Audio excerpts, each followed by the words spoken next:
nggak hilang sekarang. Maksudnya suara mau. Bismillahirrahmanirrahim. Assalamualaikum warahmatullahi wabarakatuh. Waalaikumsalam warahmatullahi wabarakatuh. Pertama yang saya hormati Ibu Hidayatus Sholihah, SPDI, MPD, MED selaku dosen pengampu mata kuliah Psikologi Pendidikan, serta teman-teman semua yang saya sayangi.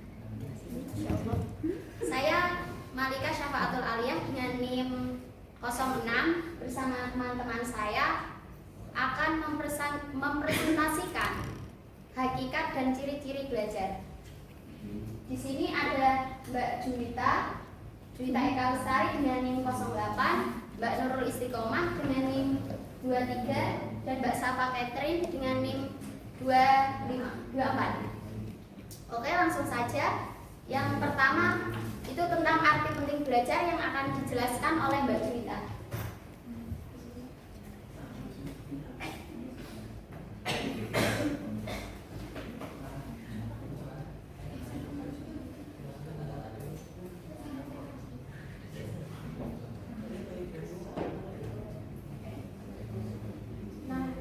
Menjelaskan arti penting belajar. Belajar merupakan kunci yang paling penting dalam setiap usaha pendidikan. Tanpa belajar pendidikan tidak akan pernah terwujud dalam suatu proses pendidikan.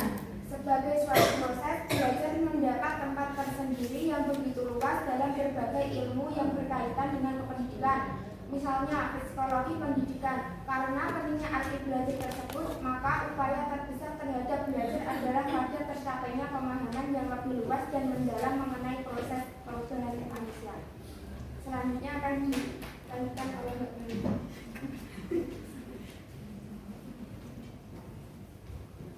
Selanjutnya di sini saya mau menjelaskan definisi belajar atau pengertian belajar ya. Sebenarnya kita itu sering ngomongin belajar. Sebenarnya belajar itu apa sih? Kalau menurut Skinner ya, belajar itu suatu proses adaptasi perilaku yang bersifat progresif. Ini berarti bahwa sebagai akibat dari belajar adanya sifat progresivitas atau tendensi ke arah yang lebih sempurna atau lebih baik dari keadaan sebelumnya. Jadi di sini belajar itu kayak perubahan gitu. Sebenarnya yang nggak tahu menjadi tahu, terus nggak bisa menjadi bisa, nggak paham menjadi paham gitu. Terus ada lagi tuh menurut Crow and Crow dalam educational psychology itu belajar adalah perbuatan untuk memperoleh kebiasaan, ilmu pengetahuan, dan berbagai sikap termasuk penemuan baru dalam mengerjakan sesuatu, usaha memecahkan rintangan dan menyesuaikan dengan situasi baru. Jadi menurut Crow and Crow di sini tuh belajar lebih ke mementingkan ke prosesnya. Terus ada lagi menurut Mikronbach dalam Surya Brata, belajar itu muncul sebagai perubahan perilaku yang berasal dari pengalaman. Kalau Mikronbach di sini tuh mendefinisikan belajar yang baik itu berasal dari pengalaman secara langsung. Lalu menurut Dictionary Psikologi itu ada dua definisi. Yang nomor satu sebagai proses untuk memperoleh pengetahuan. Yang nomor dua suatu proses perubahan kemampuan yang permanen yang muncul sebagai hasil dari latihan yang diperkuat. Jadi menurut Dictionary Psikologi di sini definisi belajar itu menekankan pada proses dan hasilnya, bukan pada proses saja. Lalu dapat disimpulkan dari pengertian belajar tadi itu bahwa belajar adalah semua aktivitas yang dilakukan seseorang baik dari segi mental ataupun psikisnya untuk mendapat hasil perubahan terhadap tingkah lakunya yang berbeda antara sebelum dan sesudahnya. Jadi, tapi perubahan di sini itu membutuhkan waktu serta disengaja ya, bukan perubahan yang terjadi begitu saja. Seumpama gini, contohnya ada seorang anak itu kan pertama kecil ya, lalu dia besar, itu bukan belajar ya. Perubahan yang dimaksud itu bukan perubahan yang kayak gitu. Perubahannya itu disengaja serta permanen. Kalau perubahan yang itu anak terus tumbuh itu namanya perkembangan. Lalu contoh belajar lainnya itu sebenarnya udah dijelasin sama teman-teman yang teori-teori belajar itu ada kayak tikus, apa itu, tikus yang di dalam itu loh, yang terjebak itu, terus kucing, itu juga contoh belajar sebenarnya. Terus masih banyak lagi contoh belajar yang selain itu. Terus ada fase belajar itu pertama tahapannya memperoleh informasi. Setelah memperoleh informasi itu penyimpanan. Setelah penyimpanan pendekatan kembali informasi. Jadi fase belajar itu ada 3. Terus hal-hal pokok yang menjadi definisi belajar, maksudnya mengeluarkan definisi belajar itu, yaitu belajar membawa perubahan dalam artian tuh behavioral change atau aktual maupun potensial.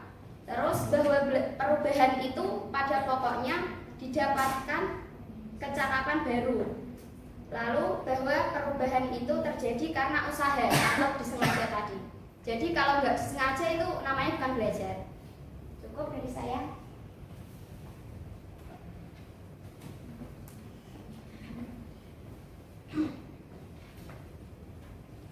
Di sini saya akan menjelaskan ciri-ciri belajar. Ciri-ciri belajar di sini ada 3. Yang pertama durasi atau waktu. Yang kedua ada mengandung interaksi sosial. Yang ketiga ada adanya perubahan tingkah laku. Yang ini nomor 3 itu diperkuat oleh Jamara 2002, yaitu ada kalau perubahan tingkah laku itu ada 7. Yang pertama itu ada perubahan yang disadari dan disengaja. Perubahan yang disadari dan disengaja itu seperti seorang mahasiswa sedang belajar psikologi pendidikan. Dia menyadari bahwa dia itu sedang belajar psikologi pendidikan. Yang kedua, perubahan yang berkesinambungan. Perubahan yang berkesinambungan itu contohnya seperti seorang mahasiswa belajar psikologi pendidikan tentang hakikat belajar. Ketika dia mengikuti pelajaran strategi belajar mengajar, maka pengetahuan dan sikap keterampilannya tentang hakikat belajar dapat dilanjutkan dan dimanfaatkan di perkuliahan strategi belajar mengajar. Yang ketiga ada perubahan fungsional. Perubahan fungsional itu seperti seorang mahasiswa belajar psikologi pendidikan, maka pengetahuan dan keterampilannya dalam psikologi pendidikan dapat dimanfaatkan dan dapat dimanfaatkan untuk mempelajari dan mengembangkan perilaku peserta didiknya kelak yang menjadi guru. Terus yang keempat ada perubahan yang bersifat positif. Perubahan yang bersifat positif itu contohnya seperti mengubah kebiasaan negatif menjadi positif. Terus yang kelima ada perubahan yang bersifat aktif. Perubahan yang bersifat aktif itu seperti ada seorang mahasiswa ingin memiliki pengetahuan tentang psikologi pendidikan, maka mahasiswa tersebut harus aktif membaca, mengkaji buku psikologi pendidikan dan sebagainya. Terus yang nomor 6 ada perubahan yang bertujuan dan terarah. Contoh perubahan yang bertujuan dan terarah itu seperti seorang siswa yang mempunyai keahlian mengoperasikan komputer, maka pengetahuan dan keterampilannya akan melekat pada siswa tersebut. Terus yang ketujuh ada perubahan yang bertujuan secara keseluruhan. Itu seperti seorang mahasiswa belajar psikologi pendidikan, tujuan yang dicapai adalah bisa memperoleh nilai A. Yang ditujukan bisa mendapat nilai A dengan cara itu bisa diskusi dengan teman, belajar, mengkaji buku psikologi pendidikan.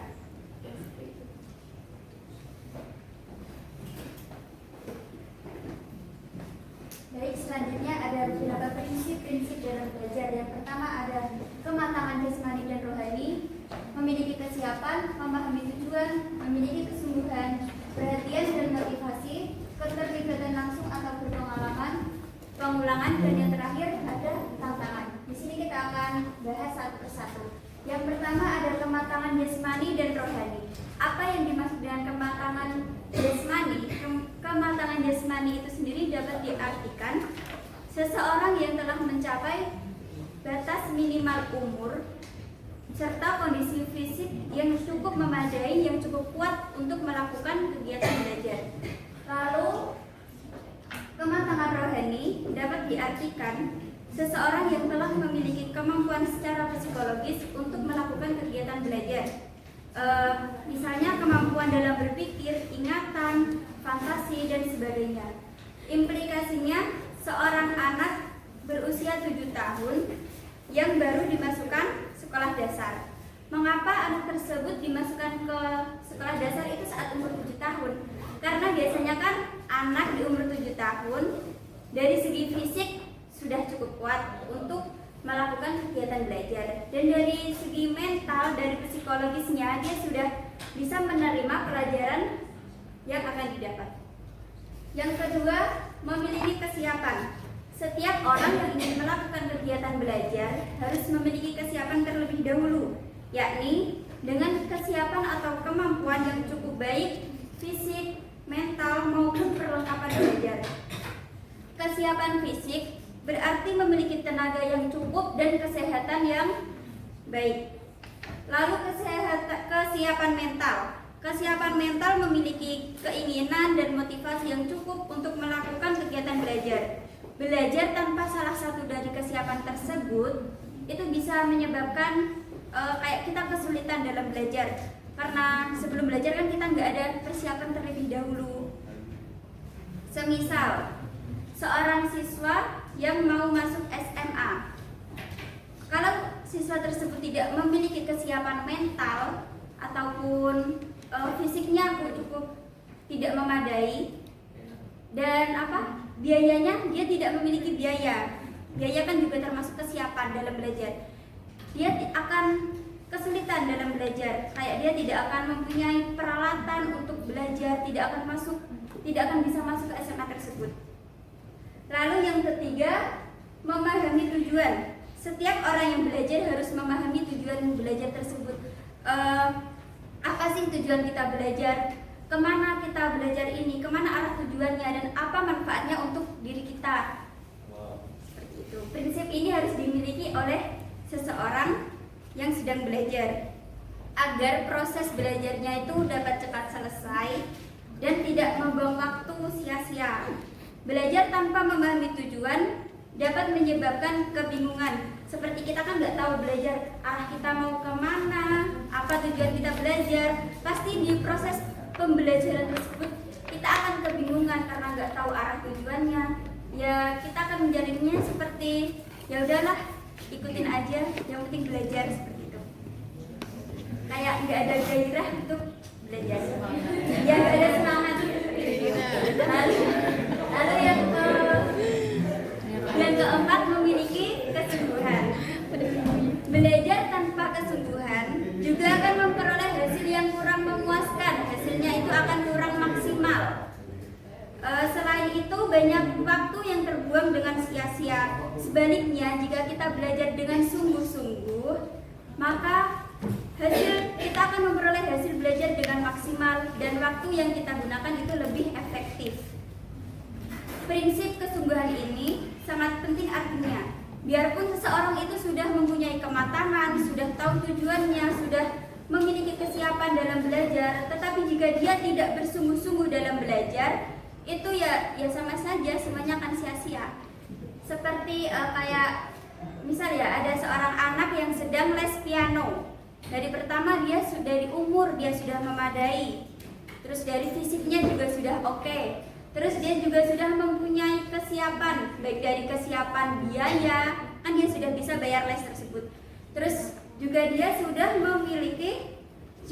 tahu tujuannya belajar piano itu untuk apa. Misal dia akan mengikuti sebuah lomba, jadi dia mengikuti les piano tersebut. Tapi anak tersebut tidak memiliki kesungguhan, tidak bersungguh-sungguh dalam belajar. Itu sama saja, itu akan mengakibatkan anak itu akan lambat sekali belajarnya, bahkan dia tidak bisa mencapai keberhasilan dalam belajar piano tersebut. Seperti itu. Terus yang kelima, perhatian dan motivasi. Tanpa adanya perhatian, maka pelajaran yang diterima dari peserta didik itu sia-sia. Bahkan dalam kajian teori belajar terungkap bahwa tanpa adanya perhatian tidak mungkin terjadi belajar. Selain dari perhatian, motivasi juga mempunyai peranan yang penting dalam belajar. Gage dan Berliner mendefinisikan motivasi adalah tenaga untuk menggerakkan dan mengarahkan aktivitas seseorang. Pendefinisian ini dapat kita bandingkan seperti sebuah mobil. Mobil itu jika tidak ada mesin ataupun pengendalinya, mobil itu tidak akan bisa berjalan, tidak akan bisa bergerak seperti itu. Jadi motivasi itu dapat diibaratkan sebagai pengendali agar mobil itu bisa bergerak. Jadi jika kita belajar, kita tahu kita punya motivasi dalam belajar, kita akan tergerak untuk belajar tersebut. Terus yang keenam, keterlibatan langsung atau berpengalaman. Sering kita dengar ya, kayak pepatah, guru terbaik atau pelajaran yang terbaik adalah pengalaman. Semisal dalam sebuah kegiatan pembelajaran, kita sedang belajar tentang teori bagaimana kita menjadi guru yang baik, bagaimana kita bisa mengajar yang baik untuk anak SD. Tapi kan di situ kita hanya mempelajari teori-teorinya saja. Kalau kita tidak mempraktekannya langsung, kita juga masih belum tahu teori tersebut itu benar-benar bisa digunakan apa enggak. Jadi kita bisa kayak mempraktekannya langsung di SD gitu. Kita bisa langsung praktek mengajar. Jadi kan dengan pengalaman seperti itu, kita bisa tahu, oh ternyata teori tersebut itu bisa digunakan dalam kegiatan belajar seperti itu. Terus selanjutnya yang ke-7, ada pengulangan. Seperti yang dikemukakan Davis bahwa penguasaan secara penuh dari setiap langkah memungkinkan belajar secara keseluruhan lebih berarti. Perilaku pendidik sebagai implikasi dari prinsip pengulangan adalah merancang kegiatan pengulangan. Misal, kita sering-sering mengerjakan soal-soal latihan, terus habis dikasih teori, itu kita langsung berdiskusi dengan teman-teman untuk membahas tadi teori apa yang diberikan di kelas. Atau kalau kita memiliki hafalan kan ya, kalau kita nggak ulang terus atau nggak kita murojaah, itu kan bisa saja besoknya itu kita akan lupa. Terus yang terakhir ada tantangan. Dalam kegiatan belajar dapat dijumpai peserta didik jika pendidik memberinya tanggung jawab dan merancangnya dalam bentuk kegiatan pembelajaran yang dipilih. Seperti kita bisa memberinya bahan ajar, alat pembelajaran, atau apapun itu. Misal ya, di kelas itu seorang guru memberikan metode dalam kelas sebelum, misal gini, anak-anak sebelum kita belajar bersama, alangkah baiknya kalian kayak membaca mandiri, belajar mandiri sendiri seperti itu. Setelah itu kita akan bahas bersama-sama. Dengan adanya metode tersebut, anak-anak kan akan mempunyai tantangan. Yaudah, berarti kita harus membaca terlebih dahulu, kita harus paham. Kayak itu tantangannya tuh di itu. Jadi anak kayak bergairah untuk membaca terlebih dahulu, membacanya terlebih dahulu. Kalau nggak seperti itu kan nggak mungkin ya siswa itu belajar sendiri membaca buku itu tidak mungkin kalau nggak ada tantangan dari guru. Sekian prinsip-prinsip dari belajar. Selanjutnya akan dilanjutkan oleh Mbak Nurul. Baik, saya akan melanjutkan penjelasan dari Mbak Safa, yaitu kita masuki poin yang selanjutnya, tujuan belajar. Tujuan belajar itu sendiri yaitu adanya perubahan dari diri kita dari yang sebelumnya, dari guru menjadi baik. Belajar adalah syarat utama untuk menjadi pandai dalam segala hal, baik dalam bidang ilmu pengetahuan maupun dalam berbagai bidang lainnya. Nah, untuk mencapai tujuan belajar ada perlu usaha yang harus kita lakukan. Usaha ini tidak dalam ruang sekolah saja, bisa dalam lingkungan masyarakat maupun lembaga-lembaga di luar lainnya, seperti kita mengikuti les privat. Nah, itu bisa menambah dengan pengetahuan kita. Misalnya kita lemah dalam bidang bahasa Inggris, kita mengikuti les bahasa Inggris. Dengan begitu kita akan bisa berbahasa Inggris. Dalam tujuan belajar ada beberapa poin yang harus kita ketahui untuk mencapai tujuan belajar. Yang pertama yaitu belajar bertujuan mengadakan perubahan di dalam diri kita sendiri. Nah ini termasuk dalam tingkah laku kita. Misalnya ada seorang siswa SMA yang tingkah lakunya ini buruk. Dia tidak tahu berangkat sekolah, bahkan sering bolos. Nah setelah dia belajar mengetahui bahwa perbuatan itu salah, dia akan belajar bahwa itu salah dan mengubah perilakunya yang buruk menjadi baik. Yang kedua, belajar bertujuan mengubah kebiasaan dari hal buruk menjadi baik. Seperti tadi ya, contoh anak SMA, misalnya dia suka tongkrongan, suka merokok, bahkan nonton film-film yang porno ya, yang tidak baik. Yang tidak baik. Nah, dengan belajar, dengan mengubah kebiasaan yang buruk itu, maka dia meninggalkan kebiasaan-kebiasaan yang tadi. Untuk poin yang ketiga yaitu belajar bertujuan mengubah sikap dari negatif menjadi positif. Ini kita contohkan misalkan seorang anak yang durhaka kepada orang tuanya, yang tidak mau mendengarkan nasihat dari orang tuanya. Nah, dengan dia belajar misalnya dengan mengikuti pengajian atau ceramah-ceramah agama, nah ini akan membantu mengubah sikap anak tersebut dari dia yang tidak taat kepada orang tuanya menjadi anak yang taat dan berbakti kepada orang tua. Nah, yang poin keempat yaitu dengan belajar dapat mengubah keterampilan. Misalnya contohnya dalam olahraga atau kesenian. Seorang anak ini tidak bisa bermain gitar. Nah, dengan belajar dia bisa mengetahui bagaimana cara bermain gitar, bahkan dia bisa mengikuti perlombaan-perlombaan. Nah, yang poin kelima yaitu belajar bertujuan menambah pengetahuan dalam bidang ilmu. Misalnya seorang anak SD dari yang belum bisa membaca, menghitung, bahkan menulis. Nah, dengan belajar dia bisa mengetahui cara membaca bagaimana, berhitung bagaimana, menulis bagaimana. Nah, dari poin di atas dapat kita ketahui bahwa tujuan belajar adalah kegiatan manusia yang sangat penting dalam hidupnya. Karena dengan belajar kita bisa mengetahui perubahan, kita bisa melakukan perubahan-perubahan yang dari buruk menjadi baik. Sekian.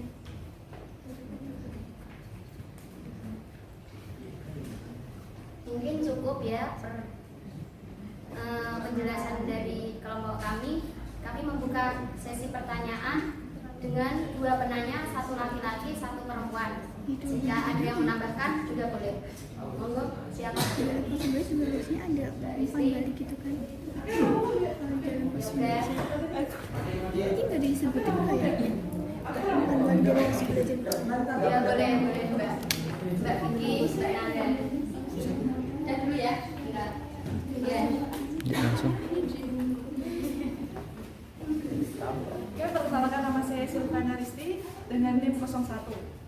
Izin bertanya, kan tadi adanya kayak pembelajaran membaca sebelum dimulai pembelajaran. Tadi kan ada contoh seperti itu. Nah, dari saya SMP itu ada pengesahan tentang literasi sebelum belajar, literasi 5 menit. Nah, sekarang kan sudah tidak diberlakukan lagi. Kita kan calon seorang guru, terus upaya kita tuh dengan literasi itu sudah tidak ada tuh bagaimana kita bisa membuat siswa bisa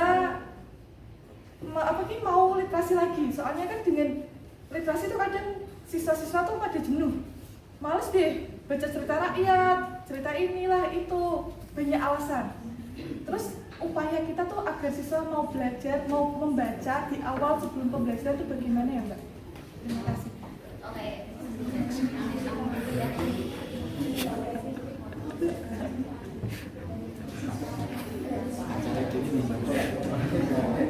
Yoga? Ya.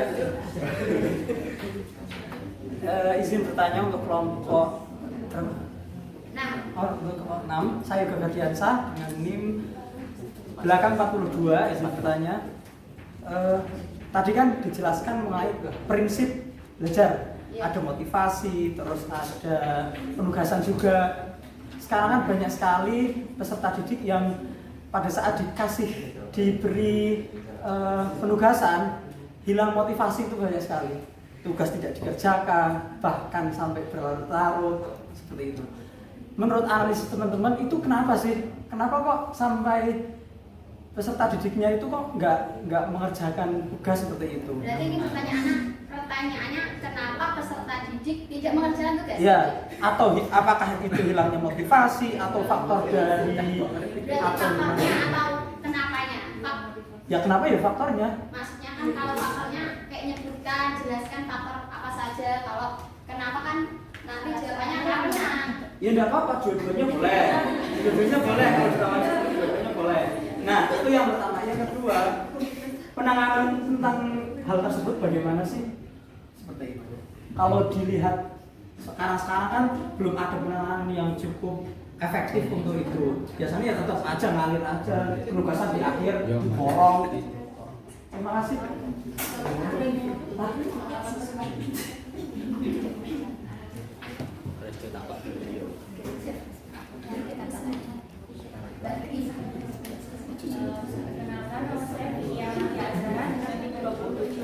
Tadi kan udah dijelaskan prinsip belajar ya.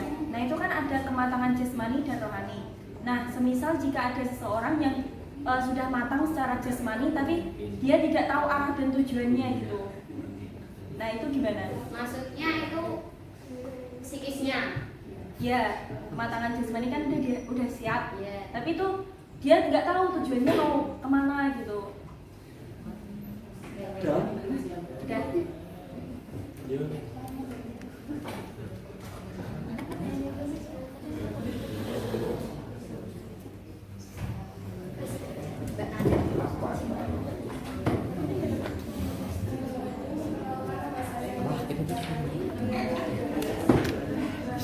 Bagaimana menurut kalian jika adanya keterbatasan waktu dalam proses belajar mengajar?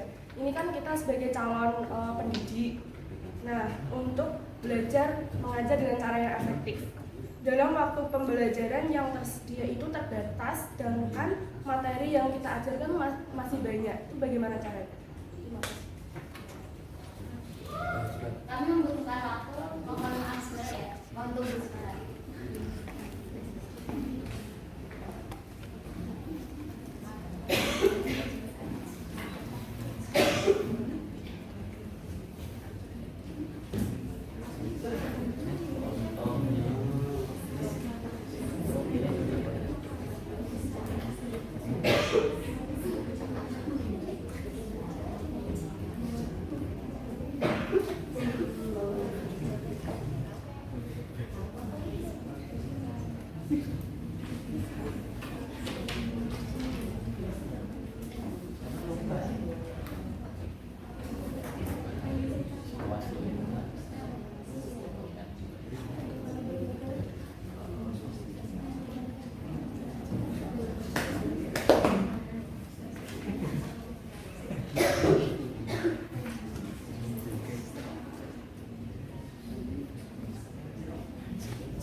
Baik, saya akan menjawab pertanyaan dari Mbak Risti. Upaya siswa untuk belajar terlebih dahulu sebelum pembelajaran dimulai. Sekarang kan zamannya anak itu banyak yang bermalas-malasan seperti itu kan. Kayak sudah beda itu pada dahulu sama sekarang. Mungkin itu bisa kita gunakan teori yang sebelumnya sudah dibahas, seperti memberikan reward. Misal kita kan menyuruh siswa untuk membaca terlebih dahulu sebelum pembelajaran dimulai, dan setelah siswa tersebut membaca itu kita adakan kuis. Jadi siapa yang bisa menjawab pertanyaan tersebut akan diberikan reward oleh pendidik. Seperti itu. Mbak nambah gini, kan itu memang benar, tapi kalau seumpama gini, si siswa itu kayak gak mau loh Mbak, males, kan adanya reward, tapi itu apa Nggak menarik, kurang menarik. Kayak contohnya kan mungkin ini kan kalau tingkatannya SMP, SMA, oke, pembelajarannya bagus Mbak, tapi kalau SD kan juga harus membaca dulu sebelum pembelajaran. Itu tuh inovasinya biar pada mau membaca dulu tuh sebelum pembelajaran itu apa Mbak? Pertanyaannya itu. Jadi itu mungkin bisa dilihat kayak yang teori-teori kemarin ya. Kemarin kan ada teori yang kasih reward, ada juga yang hukuman itu, tapi hukumannya jangan yang gimana ya, yang menyakiti atau yang apa, tapi yang mendidik gitu ya. Maksudnya jika masih nggak mau ya, itu mungkin anaknya mungkin ya. Maksudnya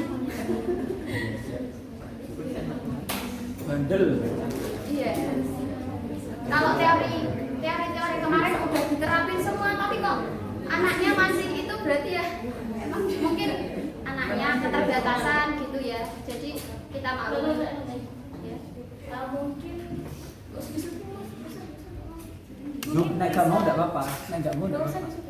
mungkin bisa itu meningkatkan kualitas bacaannya. Mungkin kan dari ya kalau dari SD bisa dikasih tuh kayak gambar-gambar. Kadang kita bosan dengan apa yang ada di situ, kayak itu terus yang dibahas kayak gitu.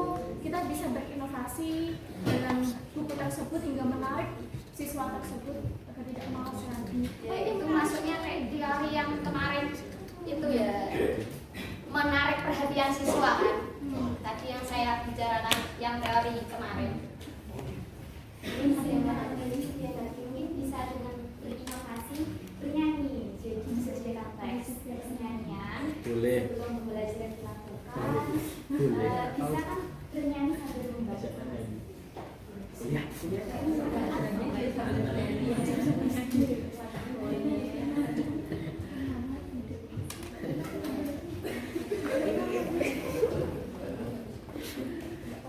Kenapa ke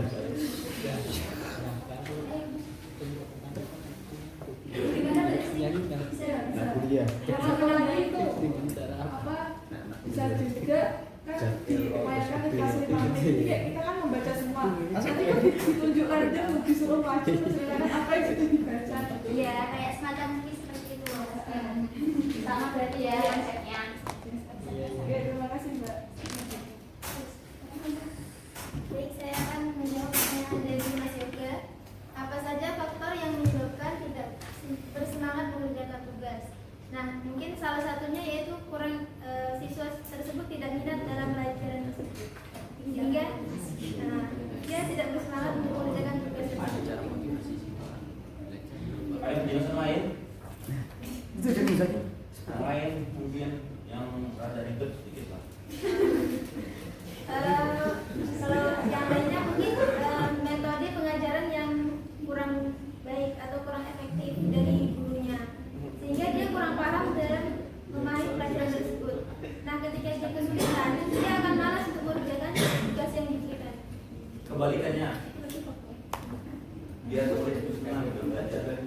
Ya, gurunya harus efektif dalam mengajarkan, sehingga siswa memahami dengan baik.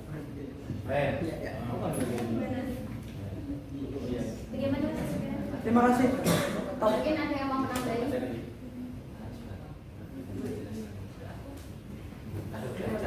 Kalau tidak ada, saya mau menjawab pertanyaannya Mbak Nanda yang bagaimana caranya jika waktu belajar itu singkat tapi materinya masih banyak gitu ya Mbak. Jadi itu sebenarnya waktu tuh sangat penting ya buat pembelajaran. Itu masuknya sama kayak kurikulum juga, maksudnya dilihat kurikulumnya, terus cara menatanya, kayak modul pembelajarannya, terus keefektifannya gitu. Terus bisa juga itu menggunakan metode pembelajaran yang efektif seperti diskusi gitu. Jadi tuh dikasih kayak yang teori kemarin. Jadi guru kayak yang konstruktivisme itu kan siswanya lebih mandiri ya. Jadi guru cuma ngarahin, terus siswanya aktif gitu. Jadi kan waktu nanti kan walaupun singkat bisa dikerjakan di rumah secara berkelompok gitu. Mungkin gitu. Terus juga bisa kalau waktunya singkat juga pakai pemanfaatan teknologi seperti kayak daring gitu. Jadi seumpama nggak ada waktu ya, terus oh besok kalau ada waktu, kalau daring aja, kalau waktunya itu kurang, mungkin gitu. Ada yang mau menambahi? Udah.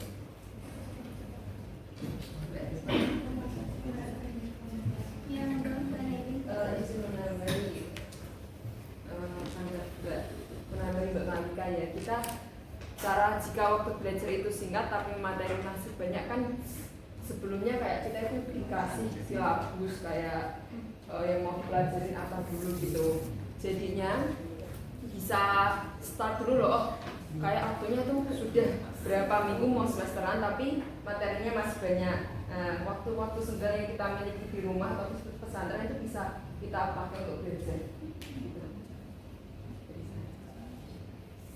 Untuk mengantisipasi apa ini pertemuan dengan dosen biasanya kan nggak bisa juga. Masih. Pertemuan kali ini dong. Sebentar ya Pak. Jawaban.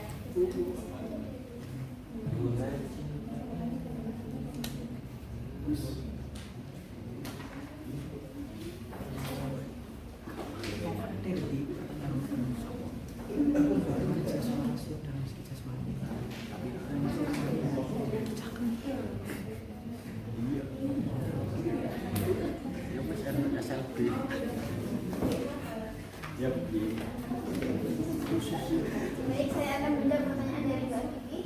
Bagaimana jika seorang sudah siap belajar dalam segi jasmaninya, tapi belum siap dalam segi rohaninya? Mungkin salah satunya yaitu adanya peran orang tua dalam memberi motivasi pada anaknya. Nah, dengan diberi motivasi, kan peran keluarga sangat penting ya Mbak dalam pembentukan motivasi anak atau karakter anak. Nah, ini perlunya peran orang tua. Jadi diberi motivasi, dia nanti kan bisa berpikir secara psikisnya gitu Mbak. Siap atau tidaknya dia mungkin bisa berenung dan menyadari. Selain faktor peran orang tua, mungkin teman itu ya. Lingkungan. Ya, pergaulan itu sangat penting. Yang sangat mempengaruhi psikis kita itu ya salah satunya faktor pergaulan. Mungkin temannya bisa menyemangati, oh kamu belum siap ya, ayo semangat. Atau mungkin itu ya kayak kita berteman dengan orang-orang yang pintar, yang cerdas, yang ambis gitu. Yang ambis ya. Kalau kita berteman dengan orang yang seperti itu kan kita jadi kayak punya semangat, kayak kita kalau nggak seperti itu kita akan insecure dengan berteman dengan mereka. Makanya pede. Jadi dengan seperti itu kita akan punya ambis juga untuk belajar. Punya aura. Biar kayak insecure. Iya. Mungkin ada tambahan. Ada yang mau nambahin mungkin? Alhamdulillah. Sudah.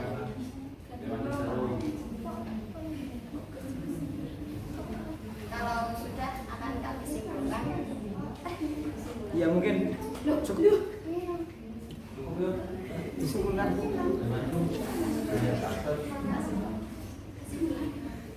Jadi kesimpulan dalam presentasi kali ini yaitu belajar adalah suatu proses perubahan dari yang tidak tahu menjadi tahu, dari yang paham menjadi tidak paham. Terus perubahan itu bersifat permanen dan perubahan itu secara disengaja, bukan yang spontan atau yang langsung gitu ya. Tapi belajar ini tuh butuh proses seperti itu.